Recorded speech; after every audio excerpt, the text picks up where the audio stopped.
Good afternoon. It's October 30th, 2018. My name is Katie Schank, and today I'm here with Dr. James C. Cobb to conduct an interview for the Two-Party Georgia Oral History Project, sponsored by the Richard B. Russell Library at the University of Georgia. Dr. Cobb is a Spalding Professor of History Emeritus at the University of Georgia, a former president of the Southern Historical Association. Dr. Cobb is one of the premier historians of the American South and specifically of Georgia. His research and writing focus on the intersections between the economy, the history, and the culture of the South. His scholarship is prolific. He is the author or editor of more than a dozen books, including The Selling of the South, A Way Down South, and The South and America Since World War II, as well as numerous scholarly articles. He's received many awards and accolades for this writing, as well as for his teaching. And Dr. Cobb has also brought history to a broader public audience with articles appearing in popular newspapers and magazines. Dr. Cobb, I'm honored to be able to speak with you today and look forward to a discussion about the intersection between Southern culture, history, and politics, as well as your thoughts on the role of history and historians in current politics. Thank you. Pleased to be here. Well, good. Let's start first with some basic biographical information. Tell us about yourself, your parents, where you were born, where you went to school. Well, I was raised in Hart County, Georgia, which is about 40 miles or so north of Athens, and grew up on a farm, or it was a farm when I was a kid. It got to be less of a farm as I got older, but I was an only child and lived several miles outside the town of Hartwell, which was only 3,000 or 4,000 people in and of itself. So I kind of grew up, but I was born in 1947. So by the time I was old enough to start the public schools, we were starting to get the front end of the move to integrate the schools. So I basically kind of grew up. And in fact, I never attended an integrated public school.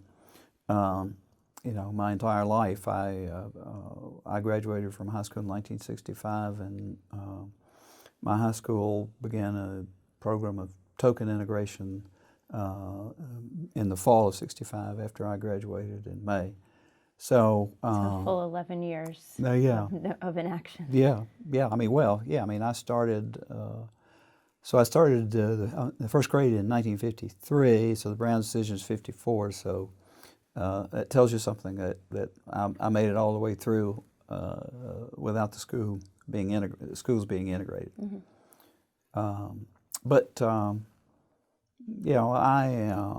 My mother was an avid reader and sort of amateur historian, and as an only child, when I was smaller, and too small to work on the farm much, I was heavily engaged in the libraries, the county libraries, summer reading programs, and my reading really concentrated heavily on history, and I just was sort of intrigued by it even as a kid, and then when I graduated from high school, the only way I could go to college was through a program the state of Georgia had called the State Teacher Scholarship Program, wherein you would receive $1,000 for every year you agreed to teach in the public schools of Georgia. So I came to Georgia. I majored in history. I did not major in education. I took the minimal education courses to get a teacher certificate for the public schools. Mm-hmm.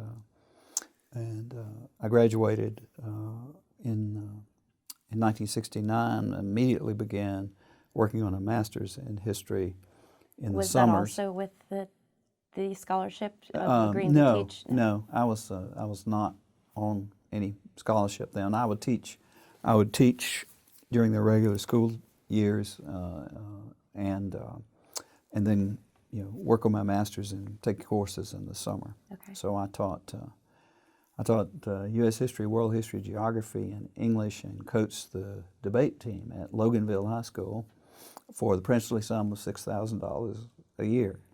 So that was where I sort of learned how to teach, and in that particular circumstance where the school had just been integrated, it became apparent to me that you had to know your stuff and be in control of the classroom all the time, or you were going to get run out of there. So that was, ultimately a very good experience for me in terms of giving me the incentive to feel as though I always needed to be in complete command of the material I was dealing with, and preparing you for education in the future. Yeah, I think it did.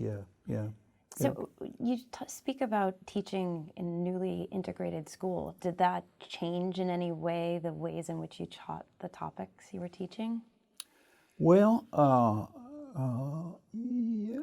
don't think it did from my standpoint, but it did from their standpoint, because I'm pretty sure they were not accustomed to having much, if anything, said about slavery or segregation or lynching or anything like that. And so this sort of including Black history as part of the curriculum was something the white kids hadn't really run into. It seemed very natural to you to do, but maybe radical to them in some ways. Yeah, and it was it was very tense. I mean, they had some racial violence, racial conflict in the schools themselves, in and around the time I was there. So, but it was so it was another reason. It's even more of a trial by fire, I suppose, in that particular situation. And you kind of had to learn. Try to figure out who your audience is and what it takes to get to them, and how to also kind of persuade them that history has some meaning other than, being something that you normally expect to be taught by the football coach, and which of course was still largely the case. Sure. When I was, back. This is starting '69, so. But there was an importance and a relevance to this information to their current lives. Yeah, that there was more to it than simply reading the chapters and answering the questions at the back. So as you were teaching high school and completing your master's, was it in the back of your head that you would pursue a doctorate? How did that come about? Well, not for very. I wish I could give you some, inspirational, spiritual thing that came over me, but. The fact of the matter was that I had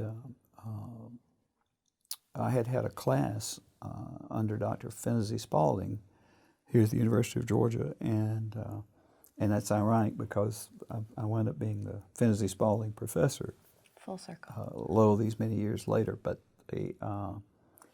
and he was he was one more cool dude. I mean, he had a flowing mane of silver white hair, and just impeccably dressed, and really had a very aristocratic air about him, but also great sense of humor, and very good teacher, and very demanding.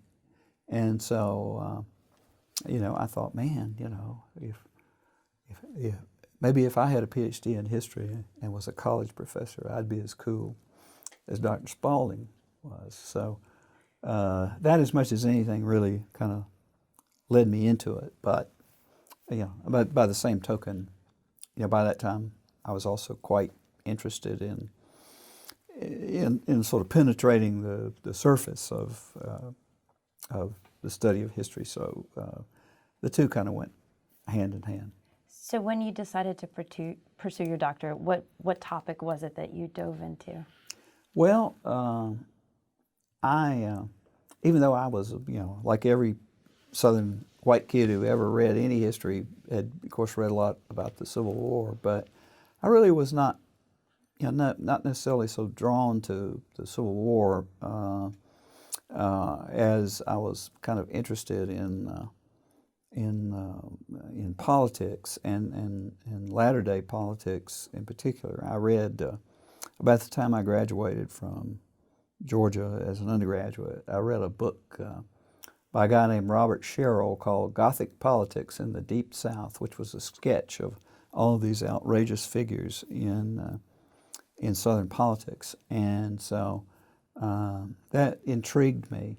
And sort of figuring out how it was that these people could get away with all the stuff they did, and what techniques they were using to persuade people to support them, and it intrigued me. So when I started casting around for a topic for my master's thesis, I sort of seized on Eugene Talmadge, who had been was a very famous figure in Georgia political history and lore, and had started as in the 1920s as Commissioner of Agriculture, and then proceeded to run for governor and win the governorship actually 4 times over the course of about 35 years, and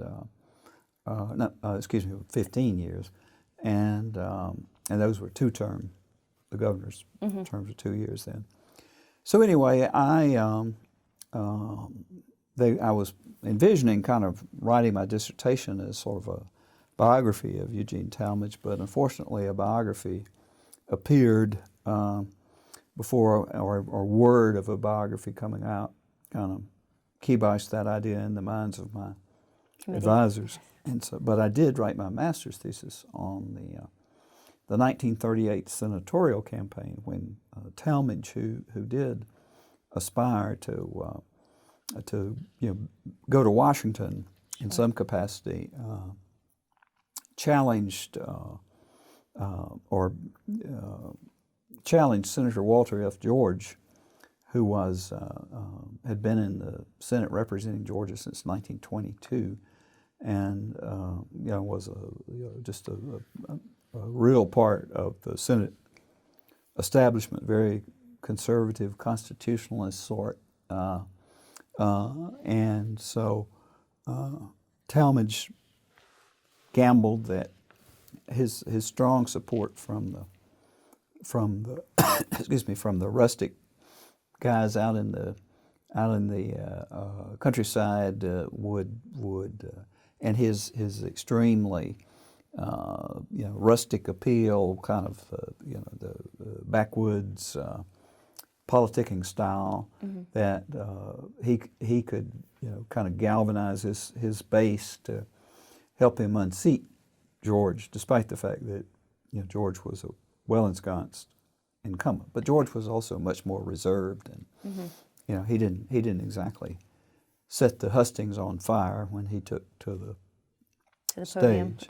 So what made this campaign really interesting was that 1938 was the year that Franklin Roosevelt decided that he was going to try to purge some of his conservative Democratic opponents from the Senate, because he saw them as, this went hand in hand with his effort to expand the Supreme Court, the court packing plan in 37, and this is 38. So. And also probably seeing them as impeding his New Deal legislation. Oh yeah, he did. And so, and truth is, Walter George really hadn't fought the New Deal very much. He really jumped off the bandwagon with the court packing plan, but he had been very, a very kind of careful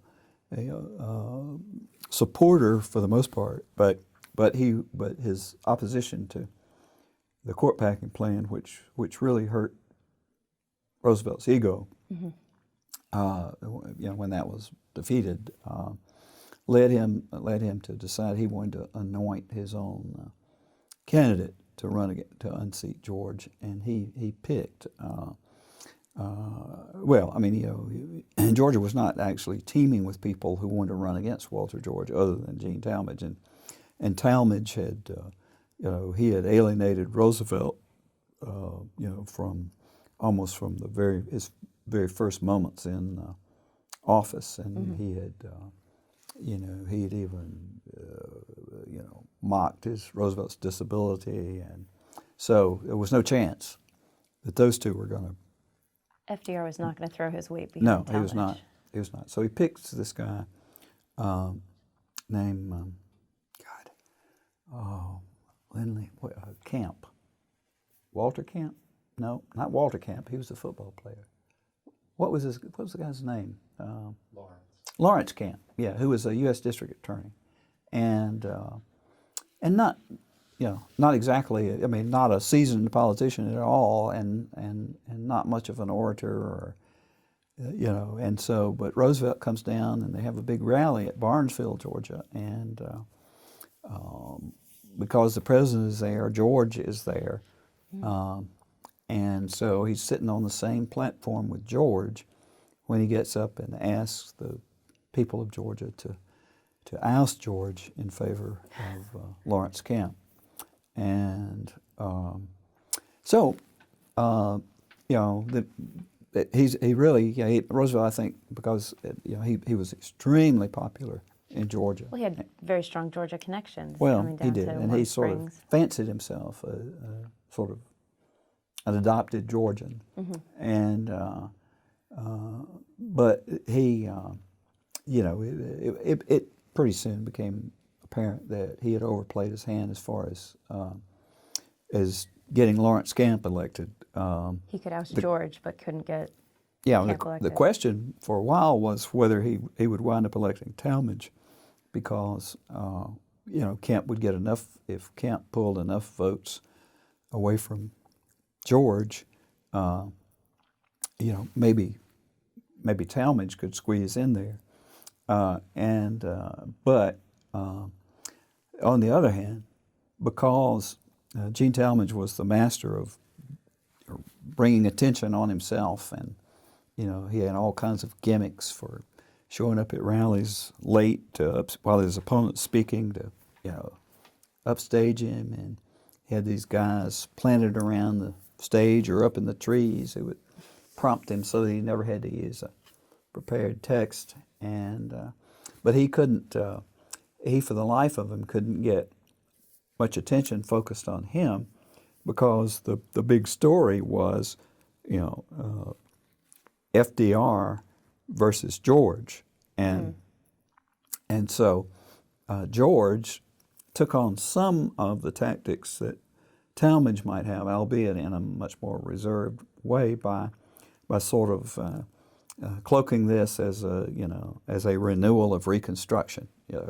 The Yankee outsider coming in here, trying to tell us who should be running, our affairs, and he played that role very effectively. He had bands playing Dixie at all of his rallies, and and he basically ran away from Lawrence Camp in the final polling, and as I recall, actually, I think Talmadge and Camp ran about the same in the polling, but George won comfortably, and so it left, of course, kind of left Roosevelt embarrassed. But he was embarrassed in several of the other states where he tried to intervene.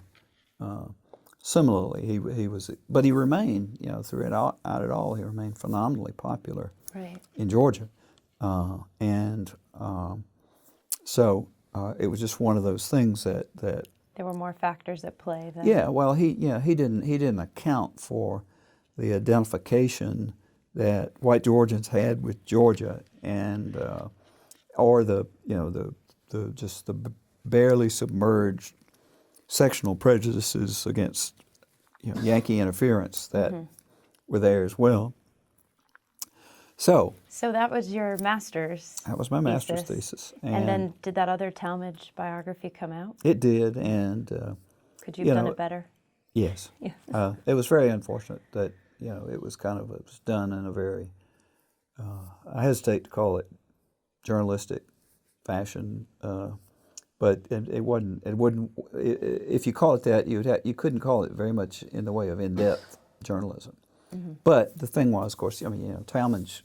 So many great stories about Talmadge that you could spin a yarn, without really ever getting to the heart of what's going on with him, and that's what this fellow did. And I won't ask you to name him. Go on record.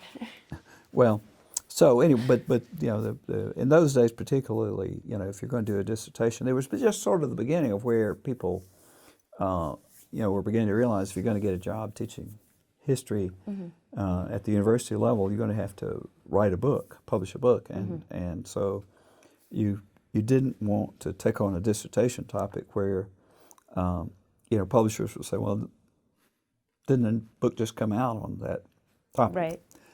So that led me to look around, and but by that time I was also, kind of into the context of Georgia politics and the political structure in Georgia, and in the relatively recent period. So I was a little bit interested in urban, because Georgia's cities were really starting to expand for the most part, and I mean Atlanta already had. So I decided to write a dissertation on politics in Augusta, Georgia, from World War II to 1970, which was a date. I was writing the dissertation in 1975, so you couldn't bring it down, much closer to the present. So, so I did that, and there were still some of the themes that were there with Talmadge, particularly about race, because there was a substantial black population in Augusta, and which was not, there were. We'll get into this when we talk about kind of the background to Republican politics in Georgia. Sure. But there were what blacks who were voting in Georgia were largely voting in cities, and so Augusta did have a black electorate of sorts, but it was not very galvanized in terms of a set of black priorities or interests, and there was an ensconced local political machine called the Cracker Party that had sort of bargained with individual black leaders, ministers, more than anything, to make some concessions to blacks about certain jobs and certain expenditures in black neighborhoods. In exchange for their support. But it was not a case of any kind of what you would call a biracial coalition at all. And but at the end of World War II, with the return of the white-collar veterans class, I would say, people who were, who had gone off to the war sort of as aspiring members of the business community, who were already kind of upset about, the Cracker Party was really only interested in maintaining the status quo and kind of feeding its own coffers, rather than, doing things that were going to open Augusta up to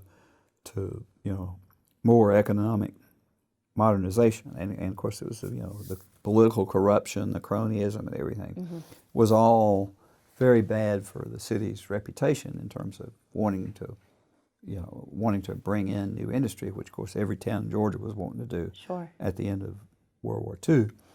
So these Augusta had one of several what were eventually called GI revolts of that period, 46 and 47, say, of veterans who came back and demanded a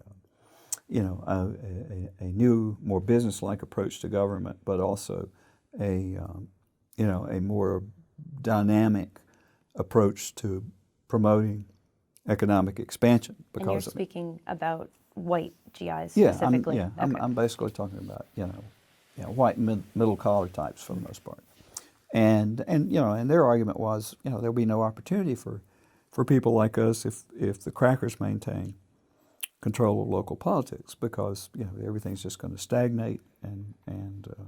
So they came in and launched a campaign and succeeded in displacing the Cracker Party. They ran as independents, not as Republicans. Okay.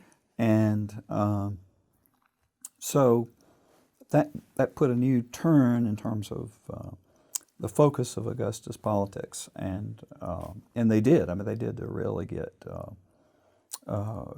into the whole business of promoting economic growth, and they were trying to do it from a number of angles, including better publicity for the masters and things like that.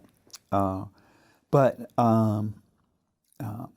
at the same time, although there's a whole pattern, it seems to me, of following these GI revolts and also just following the return of white veterans who were not interested in seeing the status quo maintained in terms of the political and socio-economic dynamic, or lack of a dynamic that they had seen before they went off to war. So they become sort of these moderate Democrats who are really they're conservative, but they're moderate relative to Eugene Talmadge, sure, on things like race and but also about government and the honest government and progressive reform.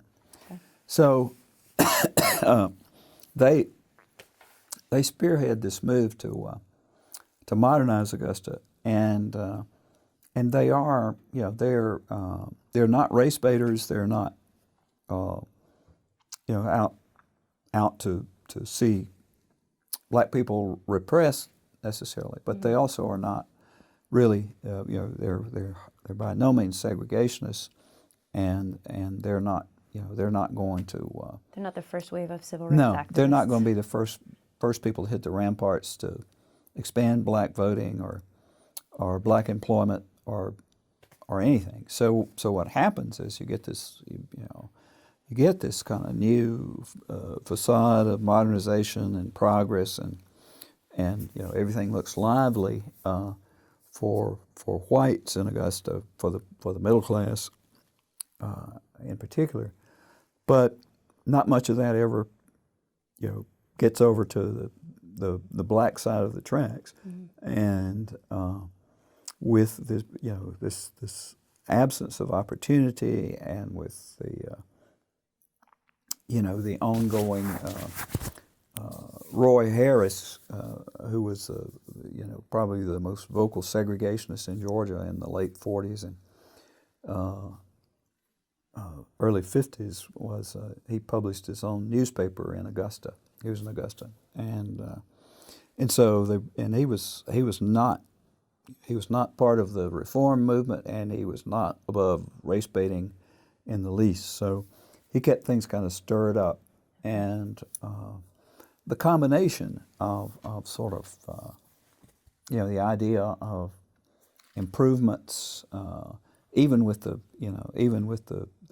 Civil Rights Act and the Voting Rights Act. The Civil Rights Act did make a huge difference in terms of integrating lunch counters and stores and hotels, but really the black protesters had succeeded by creating enough pressure and the threat of protest during the Masters Week to go ahead and get the color line withdrawn in some local businesses before 1964, and so a distinctly Augusta economic attack. Yeah.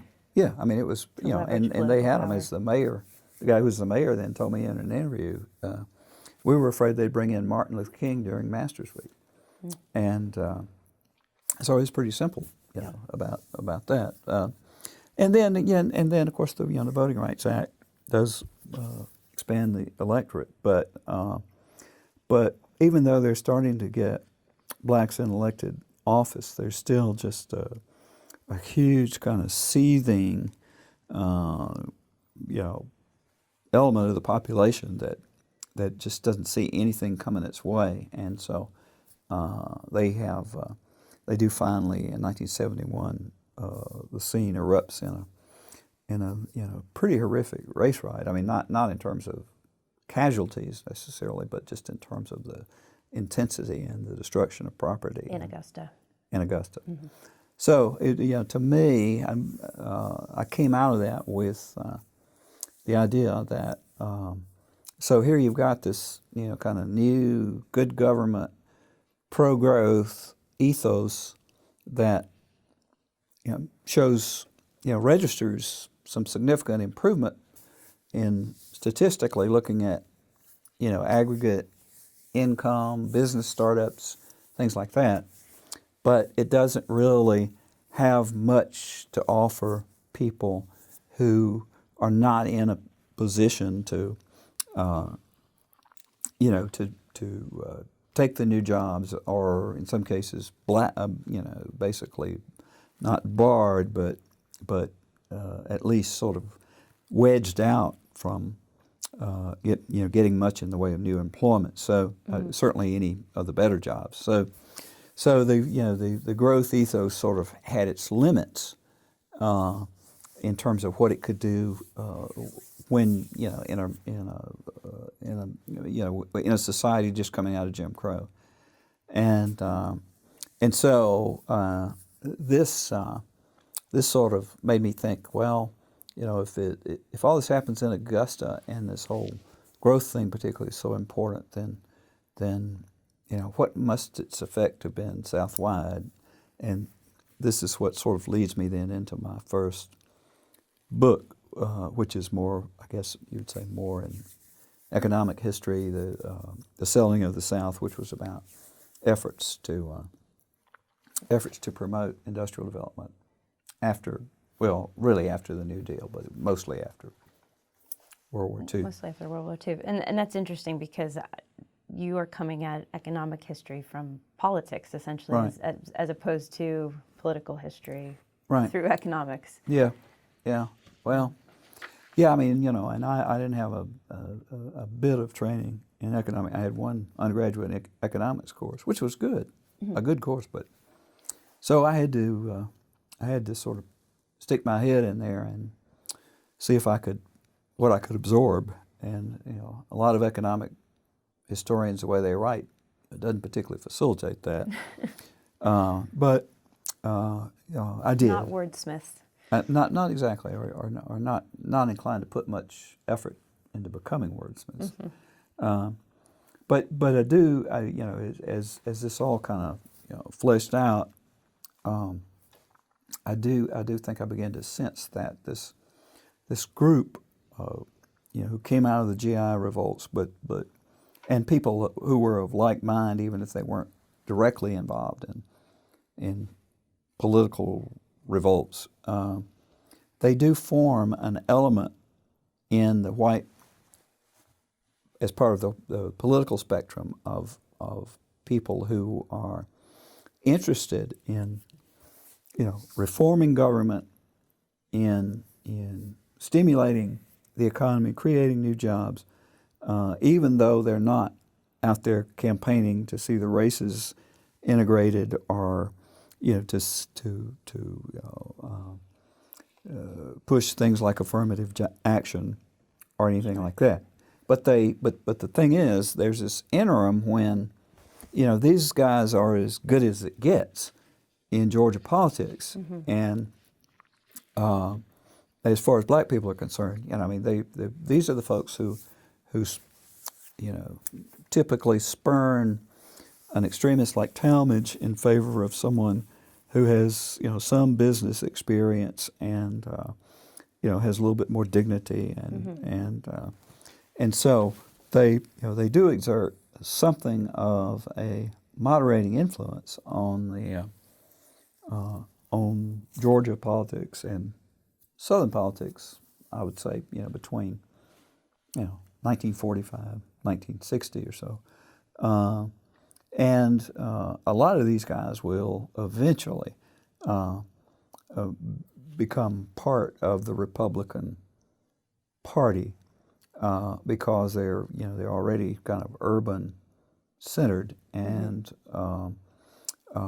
as the party starts, you can see, if we go back through the history of Republican voting in Georgia, you can see that by the middle of the 20th century that there is a inclination in presidential voting to lean Republican. Yeah, to lean more Republican. So, but you were seeing a moment here where there's the status quo in terms of economics is being disrupted, but racially it's not getting any better, but you would maybe say it's not getting worse. Yeah, I mean, it was, these are folks who don't want violence, and they don't want people inciting violence out there, It's not good for in business. their campaigning. So they were sort of a hedge against that kind of behavior, but they were not, by the same token, much more than that. Okay. And but hadn't attached their politics to a racial polarization. No. So when you go back and then and look at the sort of the history of the Republican Party in the state,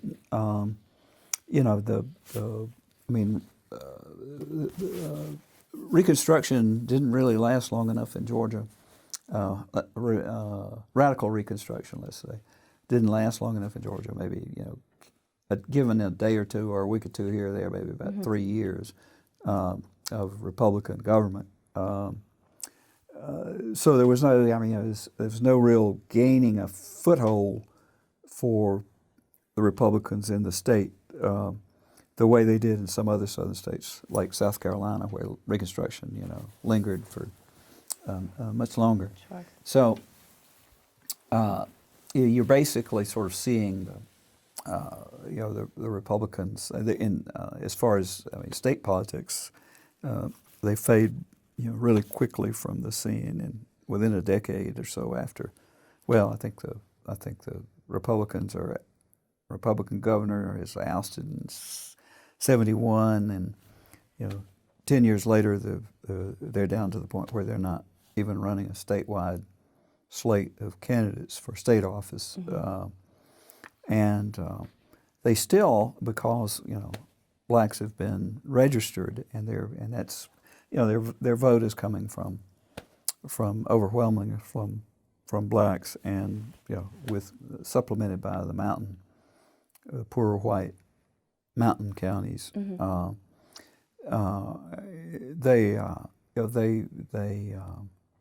They register. They're on the radar in presidential elections. Grant gets 30-40% of the vote in Georgia in '72, and they kind of hold at 28 or 30%. But Georgia starts in 1882 with the poll tax, and sort of builds on the initial poll tax to make it even more difficult, tighter, and more of a deterrent to black voting. And of course, the poll tax. In every southern state, the poll tax was by far the most effective disfranchising tool, and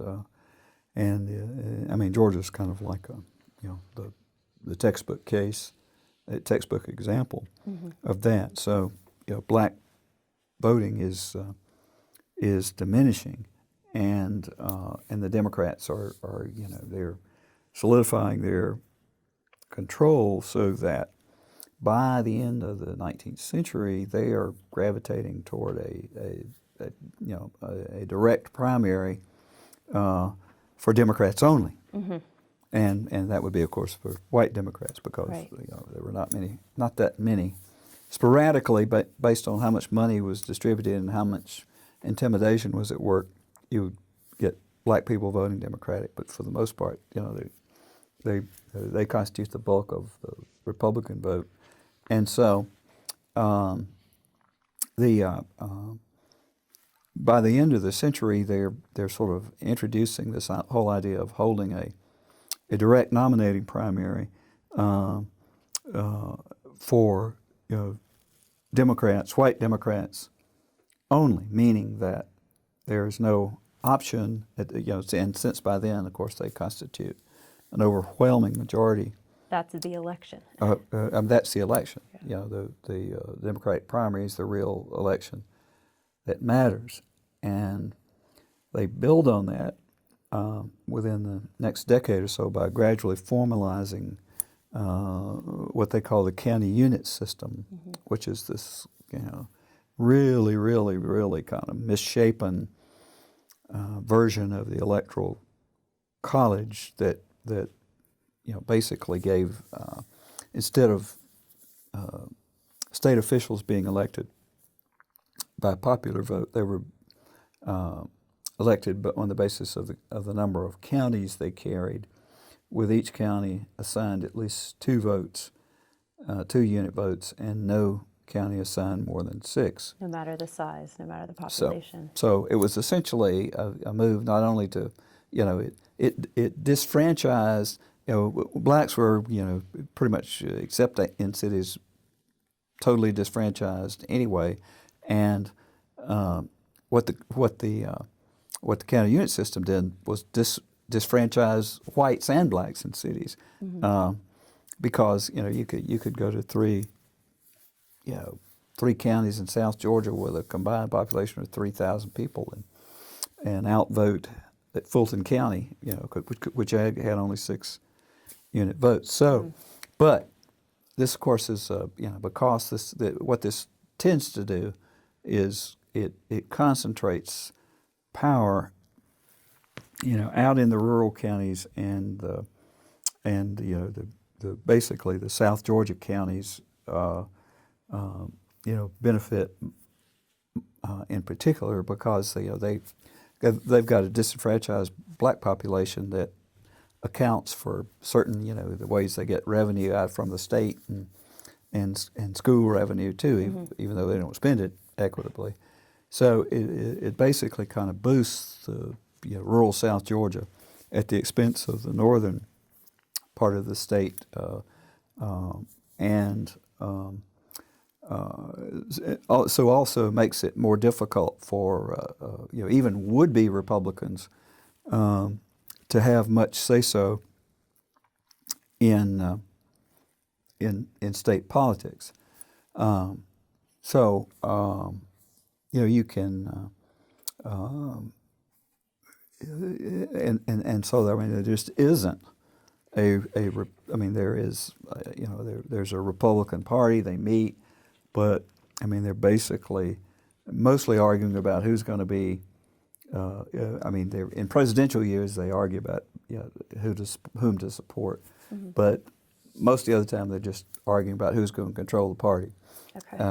So they have enough of division there to further undercut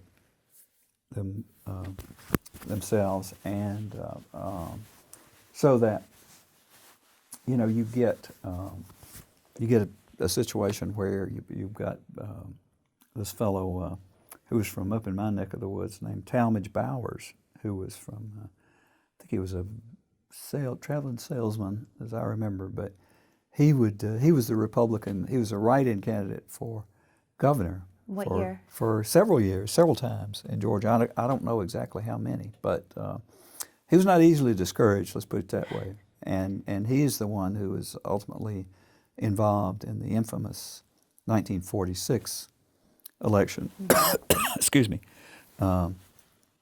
where Eugene Talmadge wins the Democratic primary but dies before he can take office, and because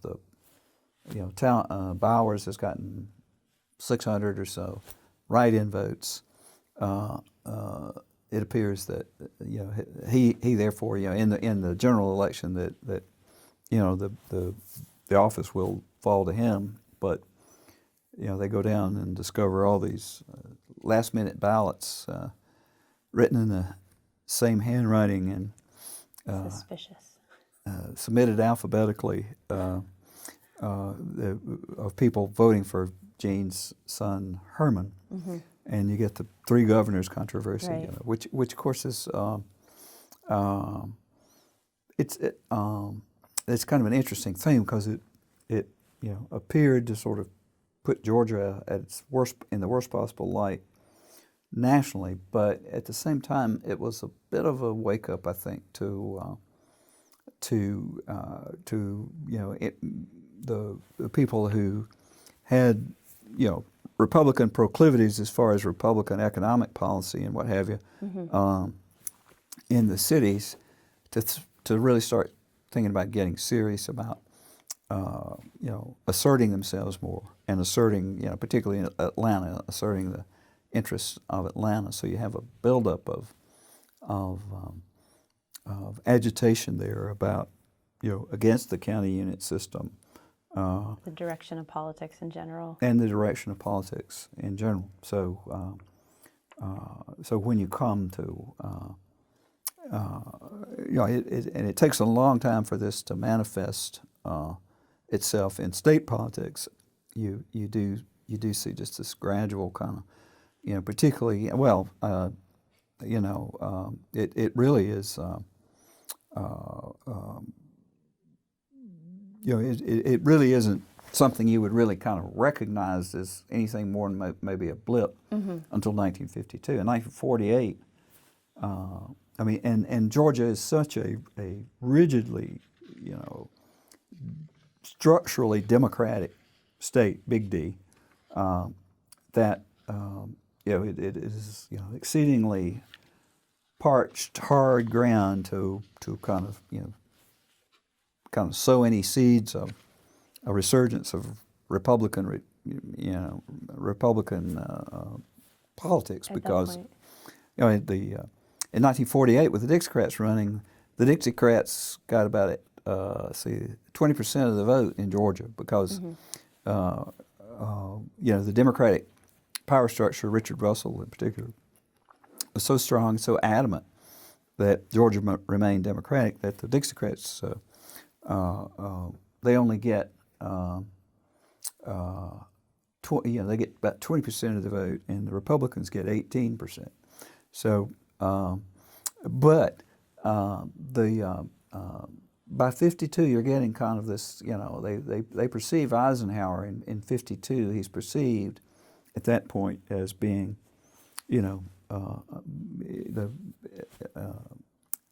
the Supreme Court has struck down the white primary in 1944. Georgia's repealed the poll tax in 1945, and there has been a notable increase in black voter registration as a consequence of that.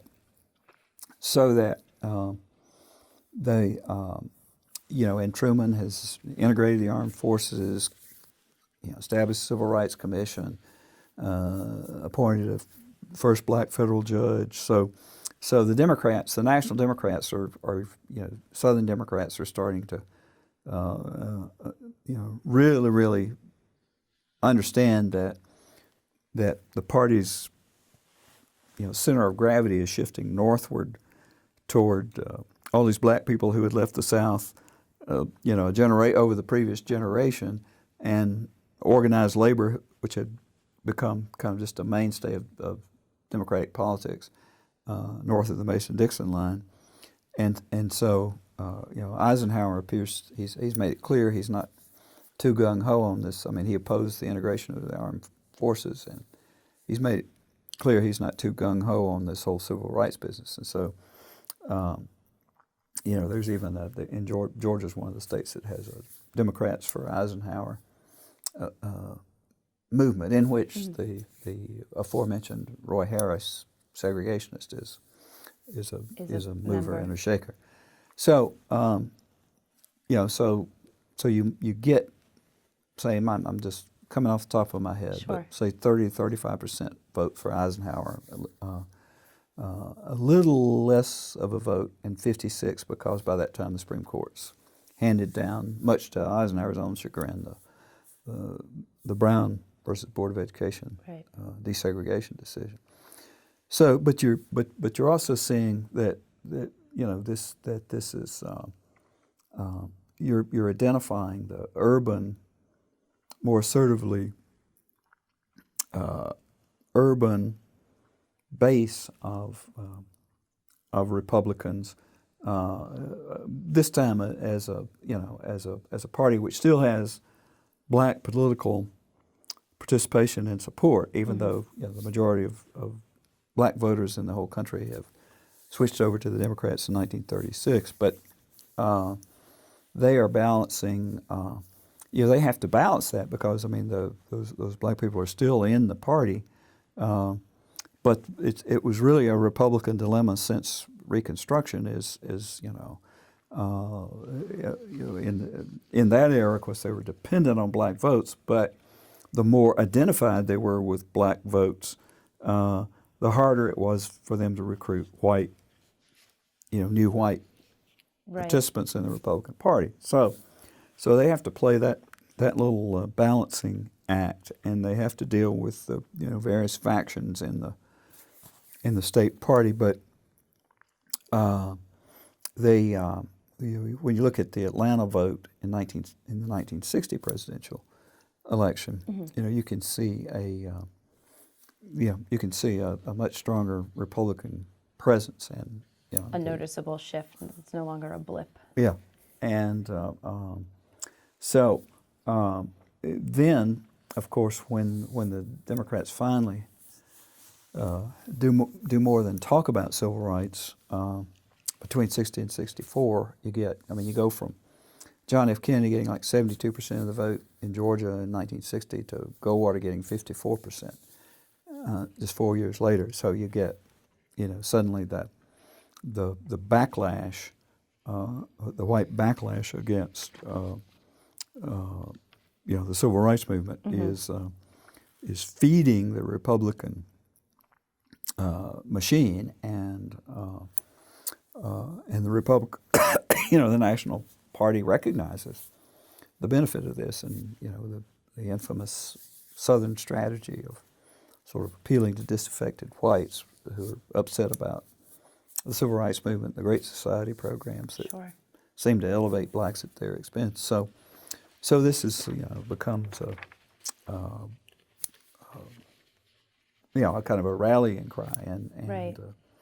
You got Wallace in the race in '68, but from that point on, except for the Carter interregnum, 76 and 80, and then the Bill Clinton blip, which I still to this day cannot quite figure out, in carrying Georgia. Georgia's in national politics. Georgia's is a Republican state. In presidential politics, Georgia's a Republican state. Was it that he's a Southern son? Is that enough to explain it, or there's something more there? I don't. I just don't. I'm not sure. He promised that he was a different kind of Democrat, and people, the first time around, that was something people would listen to. They were skeptical. Believed it.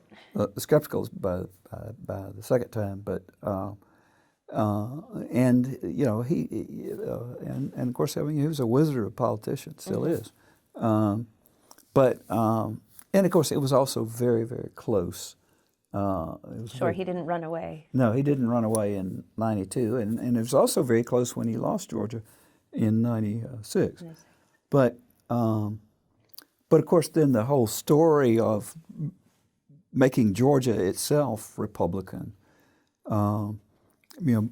because but basically you've just kind of come in and painted the state red at the in presidential politics, but there just isn't any, there's no real grassroots organization for the Republicans down the ticket, and in 159 counties, organizing 159 counties is Take some grassroots work.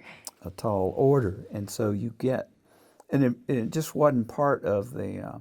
It took a while. Georgians, like other white Southerners, white Georgians, started voting Republican in presidential elections, but they didn't yet see themselves really as Republican loyalists, as party loyalists. And so it would not be uncommon to drive through a town and see, a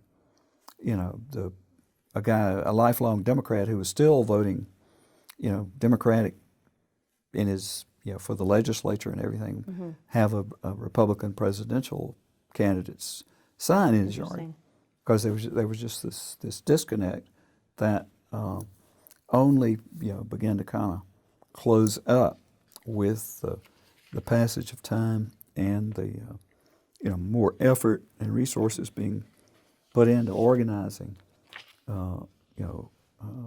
white voters at the state level and then at the national, at the local level. Oh, the locals rather. Yeah. So I want to take a second. There are a couple strains that I want to follow up on here, but in 2012, you wrote an opinion piece for the New York Times about party identity in the South, and you argued that the South is less of an exception and more of a lens through which to view and better understand some of the more problematic traits and trends in national politics. And this seems to be feeding off of what you were just talking about, or at least a chance to expand on that, because you are seeing a disconnect between the state and the local and then the national. But what is that telling us about the rest of the country? Well, I think if you look at the rest of the country in that aspect, I think you find you find more, in some ways, a more thoroughgoing organizational framework for both parties, and so that city council elections are might or might not be nonpartisan, but I think there's a better chance that there's partisanship more thoroughly involved in northern states for both the Republican and Democratic parties, which was we weren't there yet in terms of the South, but what I think starts to happen in a way is you could argue it's sort of like the northernization. You hear all the time about the southernization of American politics, but in some ways, it's the northernization of, when it gets to the state and local level, it's the northernization of state politics, in the sense of making that what you're essentially saying is the ideological reasons that make me want to vote Republican in the presidential election matter farther down. They matter at the state and local level too. It's not just a question of old cronies, old friends, sure, and neighbors, and even the old chestnut that basically if you scratch a Southern Democrat, he's really a Republican anyway. Even so, you go from that to really believing that he doesn't matter that he might seem like a Republican in practically every way. He is not identifying himself as a Republican, and he's and that matters. And that matters. It starts to matter, and so when that starts to happen, then you get much more Republican penetration into the state's politics, down to the community. Well, I mean, and also level. That would make sense if the Dixiecrats are going for states' rights and state and local control, that focus would go to. Yeah. Those Well, more local yeah. races. I mean, the whole idea is is getting to the idea that this is too important. Our ideology, our philosophy is too important to be pursued so zealously in national politics, and then just sort of allowed just to sort of languish, in further down in offices further down the ballot, and so you really get a much more partisanized politics as this unfolds. But it takes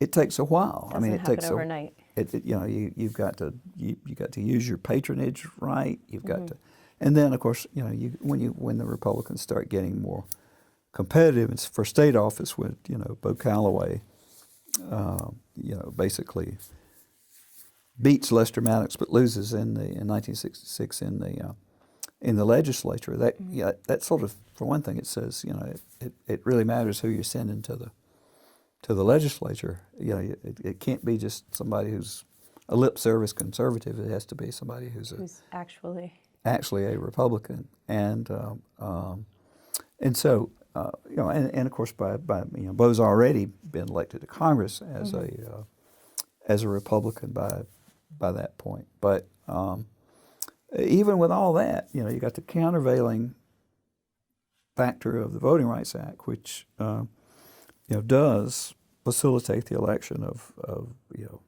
more black lawmakers. Sure. And even as this is promoting a backlash among whites, but so it's still it still is just a slaughter. It's not exactly just like just a evolutionary thing, but it's still a slow go to change the partisan identification of the state legislature, because of all these factors of so many counties, so many of them remote, and not having a whole lot seemingly to fight over. But when you finally, of course, break through with Sonny Perdue becoming the first Republican governor since Reconstruction in 2002, and then the legislature goes, the House goes Republican, and then the state Senate goes Republican the following year.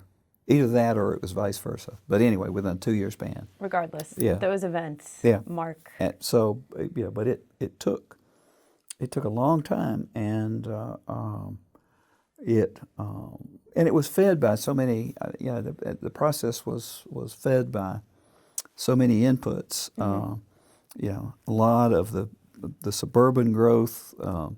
I was just about to ask you a question about that. Well, the whole model was that in-migration to the South is going to make the politics more liberal, but that didn't take into account that a lot of the reason people came to the South, once you've got genuinely expanded economic opportunity and attractive investment options, is that people preferred the kind of minimal government, reduced taxation.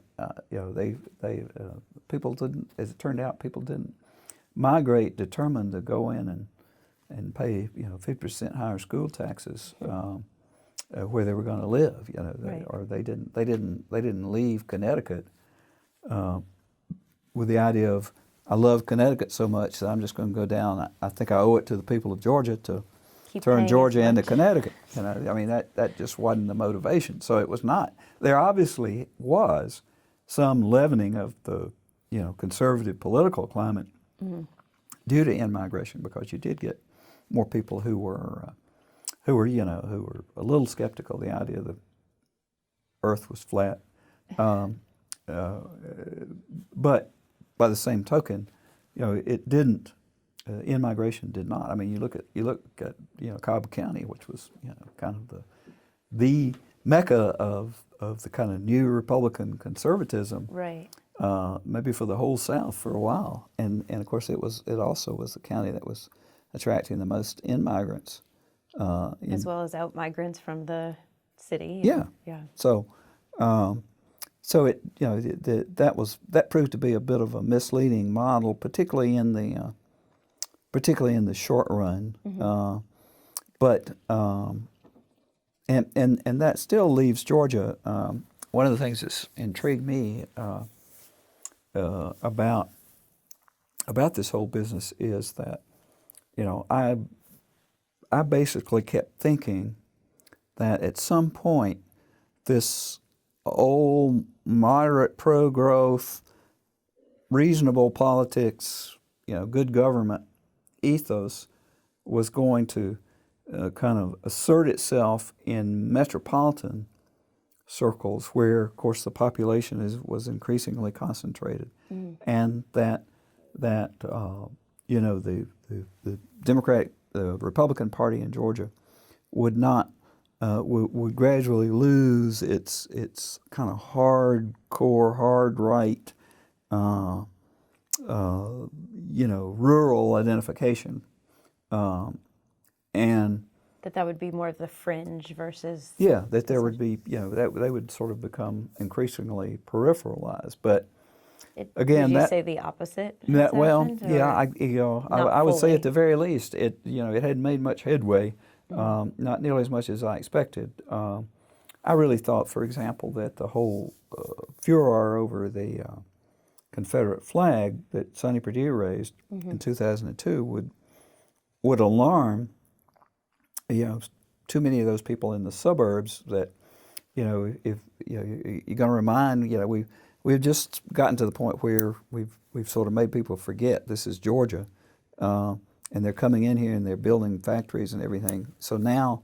we're going to do something to undercut all that. But it just didn't play that way. It was not seen as that vital an issue, and in the same way that cutting public education was not seen as that vital an issue, or health care, or arming every Georgian possible with every sort of weapon.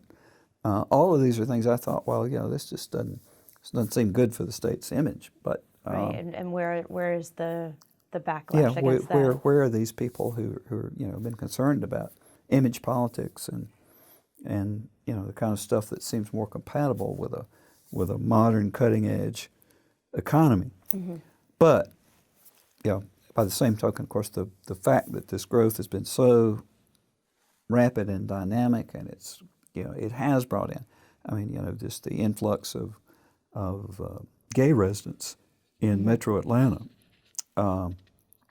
who tend to be quite affluent and involved in advanced professional jobs, or in kind of cutting edge high tech professions. That has just become part of the dynamic that the more Hispanics you attract, still maintaining a pretty, with return migration, a fairly stable black population. There was bound to be at some point a kind of leveling off of this Republican, constant Republican climb, and which it appears to have done. If you look at, you can look at margins, Republican margins in presidential elections, for example, since 2004. Say those margins have shrunk pretty steadily over that time, and in gubernatorial elections as well. That you go from there was an aberration or two in there, but you basically got since the Republican takeover, you've got the margin has at least fallen by 50% in gubernatorial elections. The raw vote margin. So this, and I think I read that Georgia was one of the 12 most competitive states in the 2016 election in terms of, could possibly have gone either way. So, I mean, that's something that, the Republicans are going to have to address themselves to. And one thing that comes out of the 2018 gubernatorial race, or might, is that even if Stacey Abrams doesn't quite make it, if it is anywhere near as close as the polls, the late polls would indicate, it's going to be hard to ignore that evidence that you can simply hardline it and kind of stand there and count on being able to discourage or otherwise prevent minority voting or basically Democratic voting. I mean that's what disfranchisement was about in the first go around in Georgia. It was to disfranchise people who were going to vote Republican. And now it's about disfranchising people who are going to vote Democrat. But it's essentially the same populations of people as the parties. Right. The labels have just shifted. I think it's going to be harder because even if the Republicans basically maintain control in Washington or maintain the White House, the internal effects of this, there'll be consequences. It's not just a case of having the courts say, well, yeah, okay, we'll let you do this, but doing it will have consequences at the ballot box. Even if you succeed in suppressing a few more votes, you're going. I mean, basically, you get what you've seen with Abrams. Right. You get this kind of groundswell of registration, and if that may in fact or may not translate into a comparable turnout on election day. But so I think there are a lot of reasons to think this is an important election, whether either way it goes. Either way it whoever goes. ends up winning the governor's race. In thinking about that, and in thinking about these two different candidates and this potential for it to be a watershed moment, thinking about race too, and the role that race and polarization has played in the history of Georgia politics. So in 2005, the chairman of the RNC, Kel Mellem, apologized for the fact that that's how Republicans had run races. They benefited from this racial polarizations. But do you think they moved away from that polarization here in Georgia and have just swung back to it? Or has it always been business as usual? I mean, is that something that is Kemp? It's not. It's like the Southern strategy. You can't say I am doing this and I'm doing these racist things. But is there that undertone? Well, I mean, the 1980s, Ronald Reagan was. It was his candidacy that provided the backdrop, at least for white Southerners to really shift their stated party allegiance over to the Republicans. They were still up until Reagan they were still saying, well, I didn't leave the Democrats left me, or I'm still a Democrat. They just are they're just not my Democratic Party. But and Reagan, of course, was not as vociferous or as he was more subtle to a certain extent with the way he made his appeal. But on the other hand, he starts this 1980 campaign at the Neshoba County Fair, and and he's been telling these stories about the welfare queens and the strapping buck. In the grocery line, and which ain't all that subtle, at least in my book. But right. I think, I really think they just sort of turned it down a notch in terms of making it a tad more subtle. But it's still understood. I mean, if you go look at the gerrymandering in this state and the places where minority populations are so woefully underrepresented in terms of local elections, you realize that there's it ain't by accident that they've either concentrated most of the minorities in one or two precincts, or they've scattered them over all the precincts so that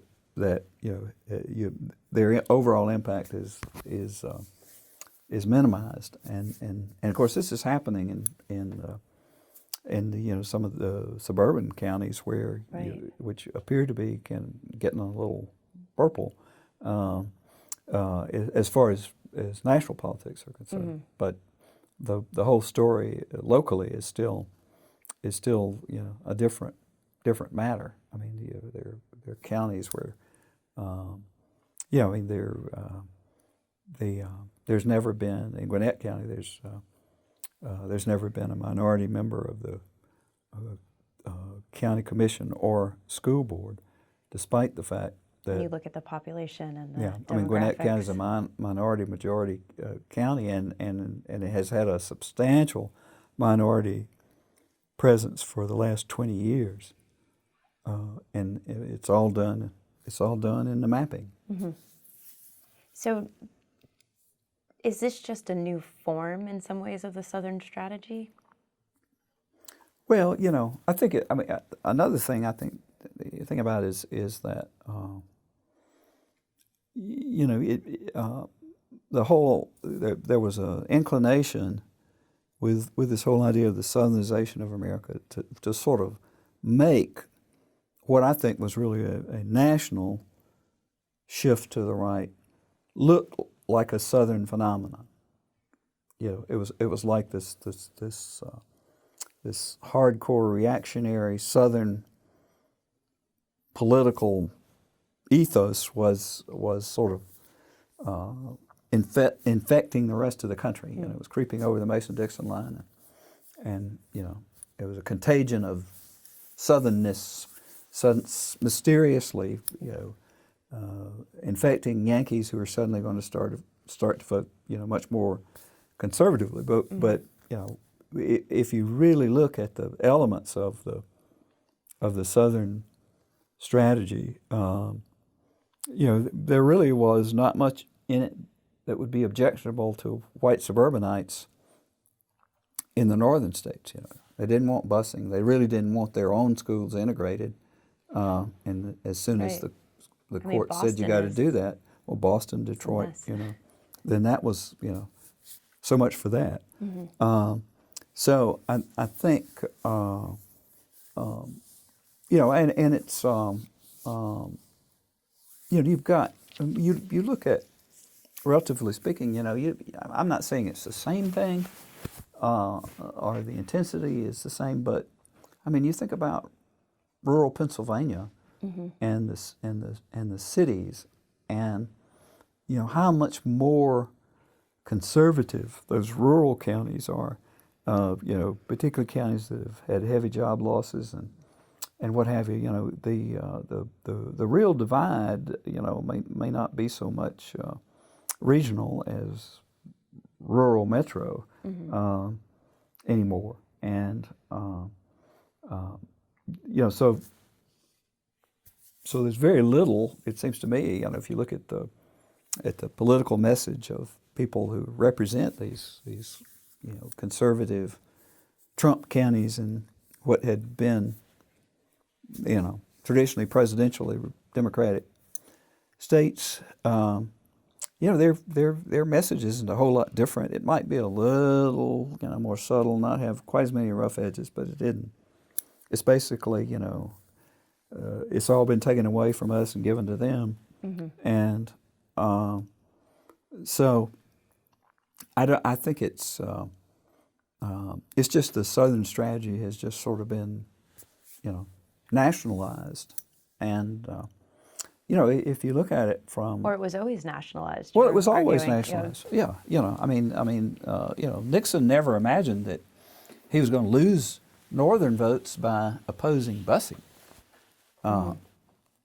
So, but if you look, it's also just again so partisanized that, they went on after after Obama's two elections at all these counties where he did so poorly in the South, but the fact is overall Obama did about as well with white voters as Kerry did. Really not much differently than Clinton did. Overall, I mean, it's less a matter of race needing race for a trigger when you've got party for a trigger, and it's the blanket to. Yeah. So the race thing is there, and if a Republican candidate wants to exploit it, it's certainly there can be exploited. But by the same token, it's sort of like when I mentioned about the Republicans in the late 19th century, if they were going to do any good with, there was thinking. Part of Lincoln's thinking, I'm persuaded, was when he proposed this moderate Reconstruction policy, was that the Republicans should be able to make hay with the small farmer whites of the South who had always had misgivings about secession and had wound up doing a lot of the fighting when they didn't really necessarily have much of a stake in the whole thing. What Lincoln's plan ran afoul of was the idea that the Republicans had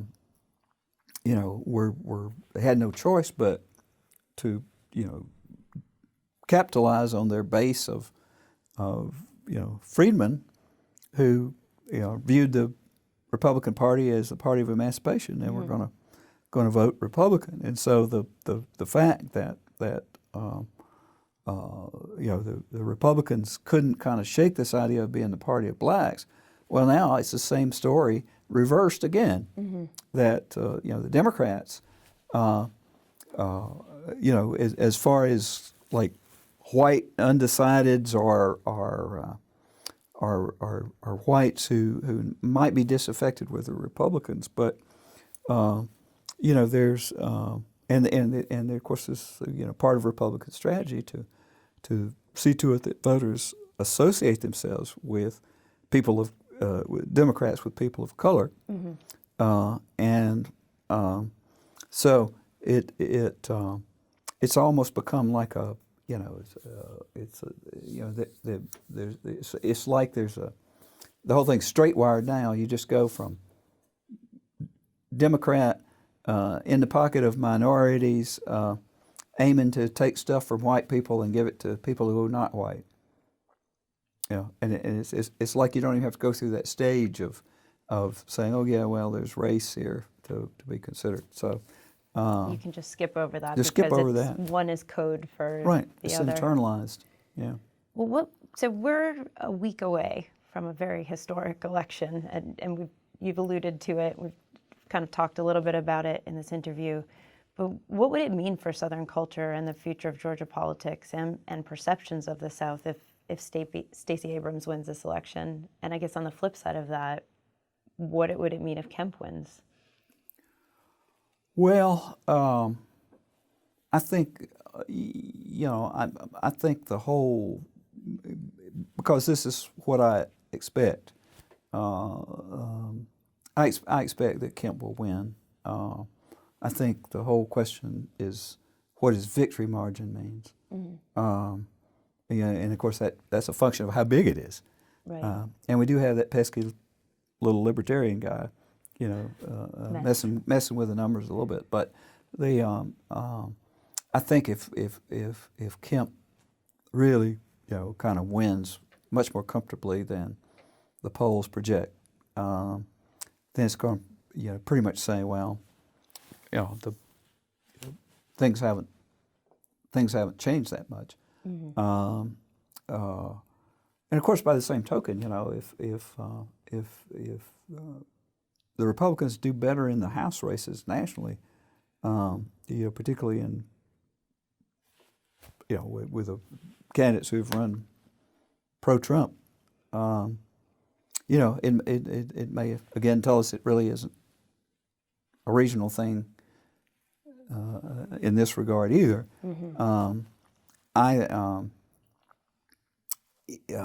I think, as I said earlier, I think the closer Abrams runs to him, it's going to force. I mean, a really genuinely close election is going to force the Republicans to either say root hog or die. We're sticking with our hardcore plan, or we're going to have to reevaluate. But I think certainly a victory would, in my opinion, an Abrams victory, which of course I would welcome, would probably be misinterpreted as well as saying too much about where Georgia really is politically, just as Obama's election may have. I beg pardon? I'm thinking Obama's presidential election maybe said more than we thought about where we were racially. Yeah, well, what it says is that Georgia has changed, and it's moving in a direction, just by the diversification of the population that will eventually, it would appear, eventually could lead to a switch in party allegiance. But I think, and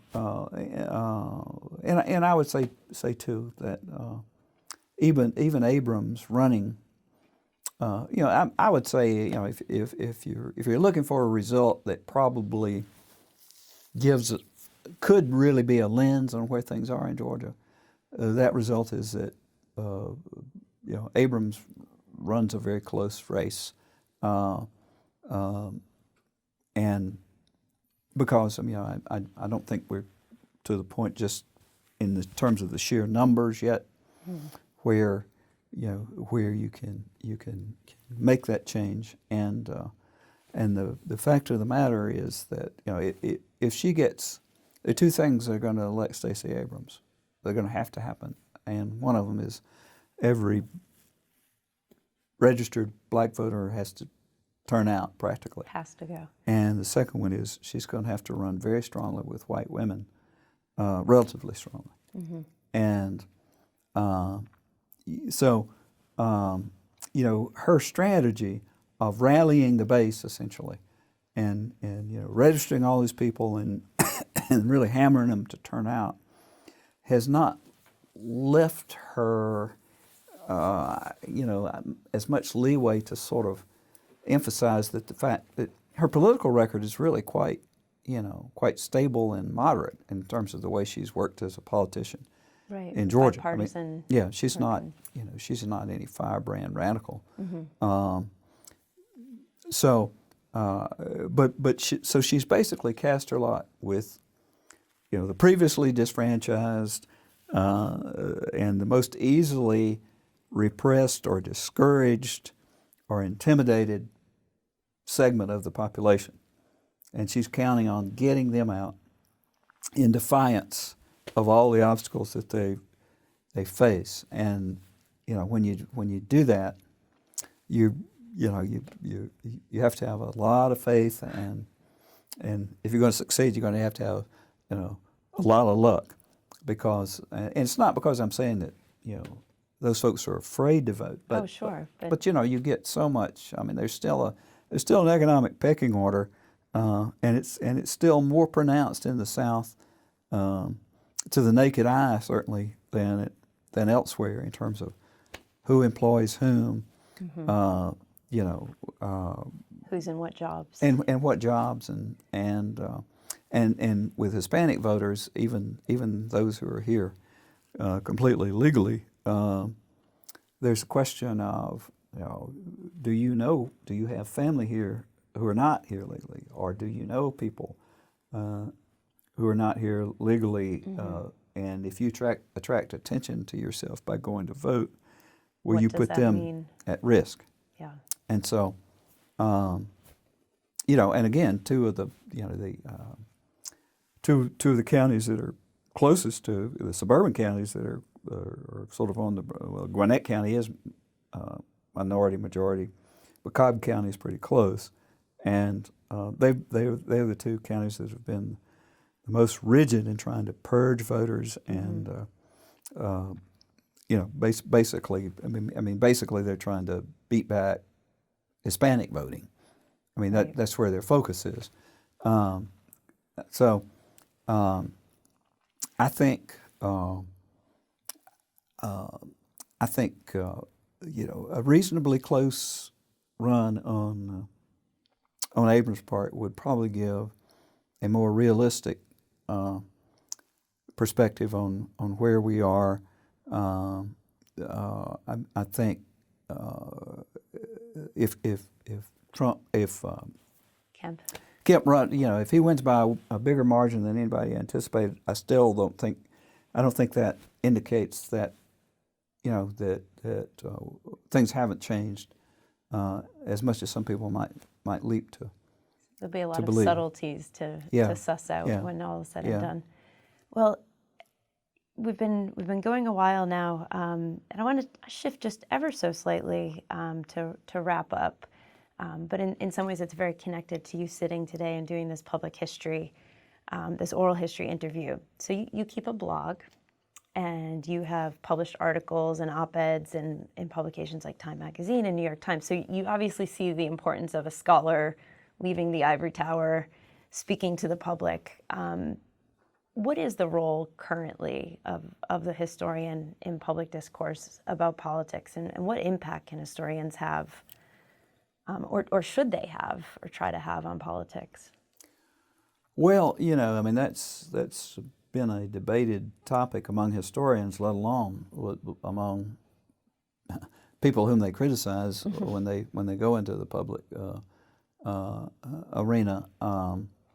But you know, I think that if you don't, you know, I mean, we got a perfect example right here that you know, if you cede control of the past, you know, you're going to, you know, you're basically ceding control of the present, and not to mention the future. I know that sounds like just a cliche, but you know, you have to keep hammering at, you know, here is historical reality, and this is the way, you know, this is what, you know, provides the backdrop or the context for what we see going on today, and here's what it tells us. And I think if you do that, you know, I think that's what historians and other scholars. I mean, I think that's a function that you know, if universities are just going to be kind of out there floating above the fray, and you know, not really, you know, making any attempt to sort of engage with society and you know, directions and decisions that are critical in contemporary society, then you're sort of, you know, you really are sort of, you know, you're sort of committing suicide in terms of your own relevance. And I think, you know, and a good thing is that I think whereas there was a time, you know, 50, 75 years ago where university presidents and boards of regents and what have you, you know, really frowned on the idea of a historian, you know, showing up in the newspaper, or being quoted on something, or writing something, because, you know, it was seen as, you know, somehow compromising the integrity of the academic process, you know, let alone irritating some of the rich donors, perhaps. Right. But I think now, certainly, you know, at the campus level, that university leaders appreciate the fact that having representatives of your institution who are out there, mixing it up and are part of the discussion, and are doing it in the right way. I mean, you obviously you can't, somebody who goes out there and is just completely over the top. Sure. Instead of presenting, if you can't make a learned case, a balanced case, and all you got is polemics, then, you can get, politicians aren't running short of polemics. No, you can get them, they've got that covered. They got that part. So I think if you can sort of, and it's not to say you don't have to completely like suppress your own instincts and feelings about things, but you do have to recognize that you're writing for people who may not agree with you as they start reading what you're saying, and so if you kind of dismiss everybody who disagrees with you on this point before you're two sentences in, you've lost them. So right. I mean, and I think it's a really good thing. I mean, and I feel actually the same way about teaching, in that I always used to tell my U.S. history students in the first class that I don't care whether you come out of this course as a hardcore Republican or a fire-breathing Democrat. What I care about is how you arrived at that position. If you've thought it out, weighed all the considerations, and adopted that position, then good for you. You got there. Regardless of where you are, you got there the right way. You can explain to someone. You can support right. it. And also think that it's a good thing for academics too, because if you're so used to writing to audiences purely composed of specialists, you tend to, historians think they don't really write with jargon, but we do. I mean, we make all these references and use these code words that are sort of shorthand. But if you've got an idea here and you can't sort of take it and distill it and frame it in a way that an interested, intelligent layman or woman can appreciate what you're saying, at least. I mean, in terms of understand what you're saying, and they may not embrace it, but they can at least entertain your idea. Then that says something about your writing and teaching. And one of the things I'd be quick to tell you is I think my writing for in a more academic vein, much of which through my career has actually also been pretty oriented toward the public. But I think it's writing op-eds and other things like that for a broader audience has really improved my ability to write the more academically focused stuff. Interesting. that I write. So I just don't I don't see the need for academics to be apologetic for leaping out there and getting involved. Well, very good. Dr. Cobb, I'd like to thank you for taking all this time with us this afternoon and for putting your thoughts onto camera. Well, thank you for listening to me.